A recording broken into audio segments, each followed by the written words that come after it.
Sa videong ito, ituturo ko sa inyo kung paano mag-request ng refund para sa loan moratorium sa ilalim ng GSIS Balik Ginhawa Program gamit ang GSIS Touch app. Kung ikaw ay may existing loan sa GSIS, siguradong makakatulong ito sa iyo. Kaya panoorin mo ito hanggang dulo. Step 1, buksan ang GSIS Touch app. Step 2, ay click ang login button at mag-sign in sa iyong account. Step 3, pumunta sa Members Request Form for Loans.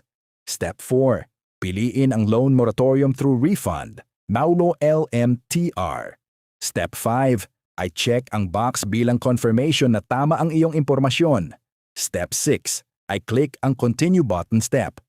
7, piliin ang mga loan accounts na gusto mong applyan. Kung meron kang isa o higit pang loan sa GSIS, pwede mong i-apply lahat. I-check mo lang ang mga corresponding boxes. Step 8, i-click ang Submit at pagkatapos ay pindutin ang OK para i-confirm ang iyong application. At ayan na, successfully submitted na ang iyong request. Maghintay na lamang ng ilang araw para sa notification tungkol sa status ng iyong application. Sa programang ito, mare-refund ang iyong mga hulog mula Disyembre 2025, Enero 2026 at Pebrero 2026. Ang refund ay automatikong makikredit sa iyong GSIS bank account para agad mong magamit. Wala itong karagdagang interest o penalties at ang loan term ay may extend ng 3 buwan.